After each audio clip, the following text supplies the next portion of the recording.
The studio lights were blinding. The cameras were rolling, and in that moment, the tension was unbearable. Mark Consuelos shifted in his chair, leaning ever so slightly toward Kelly Ripa. His jaw was tight, his eyes, restless. Kelly sat perfectly still, her hands folded, her lips pressed into a thin line. Across from them, Meghan Markle smiled. But it wasn't the kind of smile you give when you're relaxed.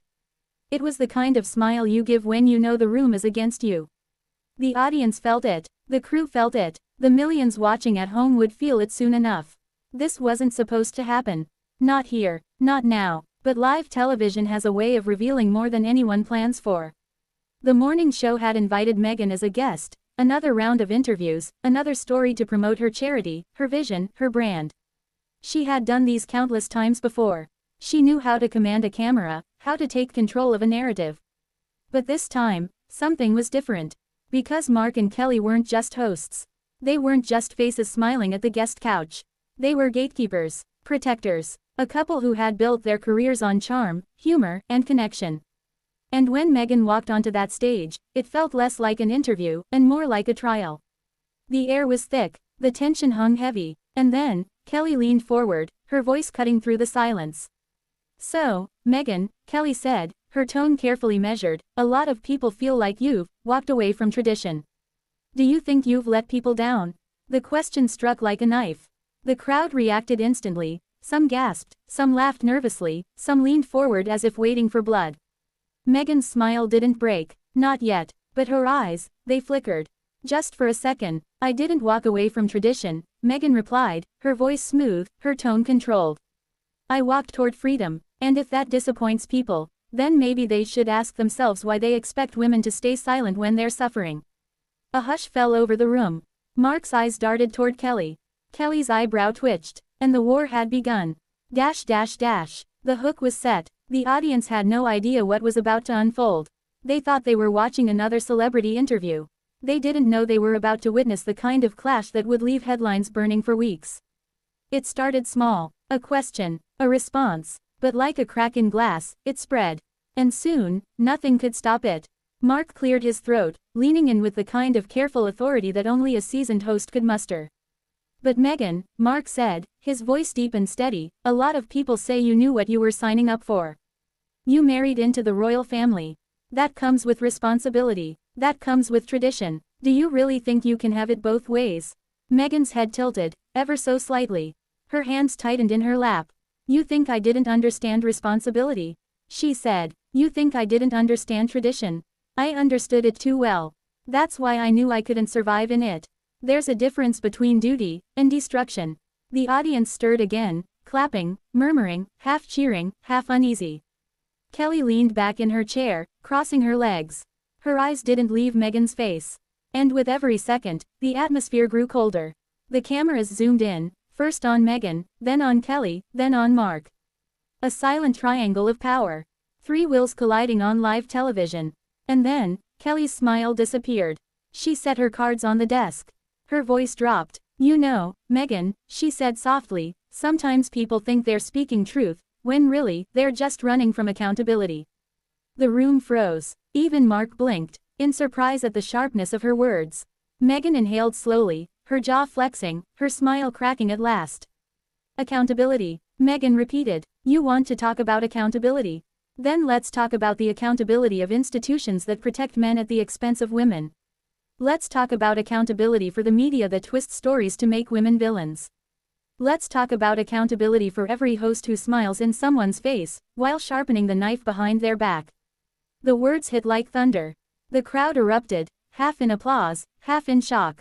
Kelly didn't flinch. Her voice was calm, but her eyes were steel. "Careful, Meghan," she said.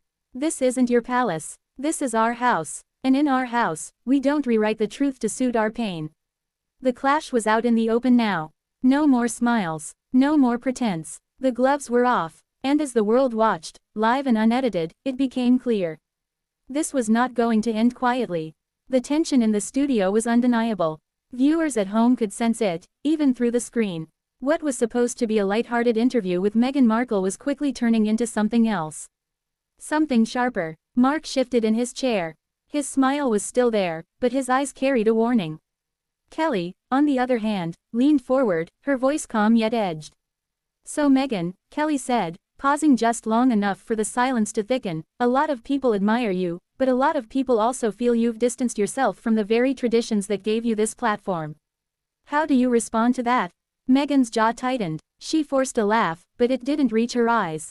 Well, Kelly, I think people love to create their own narratives. I stepped back for my family, for my own peace of mind. Surely you can understand that. The audience gave a polite clap, but the hesitation in their applause was impossible to ignore. Mark tilted his head, his tone almost casual, but every word carried weight. Peace of mind is one thing. But when millions feel betrayed, is it still just about you, or is it about responsibility? Meghan's eyes flashed. Responsibility? Are you suggesting that protecting my mental health is a betrayal?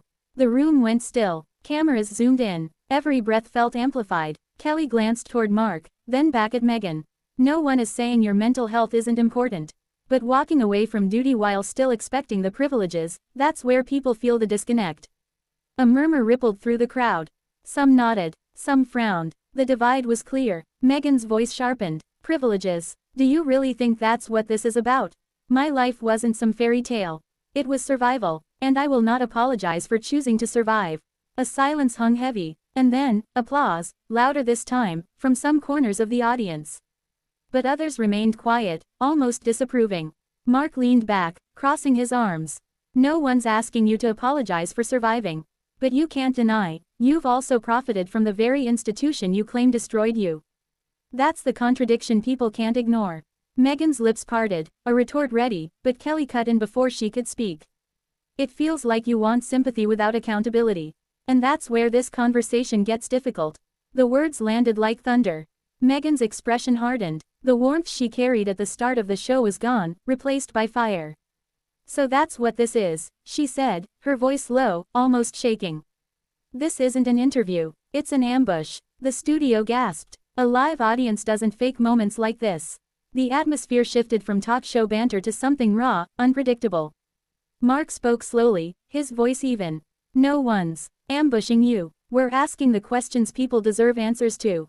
You wanted your story told, Meghan. But stories don't belong to one person once they're out in the world. They belong to everyone listening. Meghan sat back, her chest rising and falling. Her silence spoke louder than words. And in that silence, the air in the room felt like it might break. Meghan's eyes flashed, her tone low but cutting. My story is my truth, Mark. And if the world can't handle it, that's not my problem. Kelly's jaw tightened, her smile gone. Truth doesn't give you the right to attack people on live television. We invited you here in good faith. Meghan crossed her arms, leaning back in the chair like she owned the stage. Invited me, or baited me? Don't act like you didn't know what you were doing. You wanted a spectacle, and now you have one. The audience murmured again, a wave of unease rippling through the studio. Mark slammed his hand lightly on the table. Enough. This isn't about spectacle. This is about respect. And right now, you're showing none. Meghan smirked, almost amused. Respect, coming from a talk show host. Please. Kelly's voice trembled with frustration. We've given you time. We've given you space. But if you can't have a real conversation without belittling others, then maybe this isn't the right place for you. Meghan's tone hardened. Maybe it isn't. Maybe that's the problem with shows like this. You want control. You want to edit people into something they're not. But I won't be controlled. Not by you. Not by anyone. The audience gasped at her defiance, the air in the room thick with tension. Mark looked at Kelly, then back at Meghan. His voice was firm. Then perhaps it's time for this interview to end. Meghan's laugh was sharp, bitter. Of course. Shut down the voice that challenges you. Classic. Kelly's eyes didn't waver. This isn't about silencing you, Meghan. It's about protecting the integrity of this space. And right now, you're crossing lines. Meghan leaned forward, her voice dropping to a near whisper, but dripping with venom. You don't get to decide where my lines are. Mark stood, the tension snapping like a live wire. Then maybe you shouldn't be sitting here. The audience erupted, some clapping in support of Mark, others shouting Meghan's name in defense. The studio was chaos, a storm that had no center. Meghan rose slowly, her presence towering even in silence. She fixed Kelly with a stare that could cut through steel. You'll regret this. Kelly's voice didn't shake. No, Meghan, what I'll regret is if I let disrespect win. The standoff hung in the air, heavy, unrelenting, as the cameras rolled and the world watched a moment that would be replayed, dissected, and remembered for years. The studio lights seemed hotter now, burning against every face in the room. Meghan stood frozen for a moment, then slowly pushed her chair back. The scrape echoed like thunder. She turned toward the audience, her voice sharp but steady. "You see this? This is what happens when you don't play along. When you refuse to bow. They don't want honesty, they want obedience."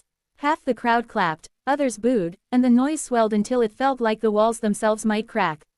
Kelly kept her eyes locked on Meghan, her hands gripping the edge of the desk. Her voice was calm, though her chest rose and fell with effort. "You think strength is tearing people down. But real strength, real courage, is building something better. We can't do that if all we spread is bitterness." For a moment, silence cut through the chaos. Meghan blinked, her lips parting as if the words struck deeper than she expected. But then, just as quickly, her mask returned. "You don't understand me. You never will." Mark stepped forward, his voice quiet but firm enough to carry. "Maybe not. But people are watching. People who are hurting, people who are listening. You can choose, do you leave them with anger, or with hope?" The words lingered in the studio air, heavy as stone. Meghan's shoulders tensed, then loosened. She glanced at the audience, at the cameras, at the millions she knew were watching beyond the red lights. For a heartbeat, her expression softened, something raw flickering in her eyes. But she turned, lifted her chin, and walked off stage without another word. The crowd erupted again, some applauding her defiance, others cheering the hosts for standing their ground. It was a storm of voices, clashing like thunder, refusing to settle. Kelly let out a shaky breath, lowering her gaze. "We can't control how someone chooses to speak. But we can control how we respond."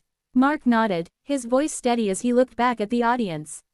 "And we choose respect. Always." The cameras zoomed in on their faces, two figures trying to hold dignity in the middle of wreckage. The moment was already history, etched into headlines, replayed in millions of homes, destined to be debated for years. And somewhere backstage, Meghan stood alone in the shadows, the roar of the crowd still echoing in her ears, a silence inside her louder than all of it.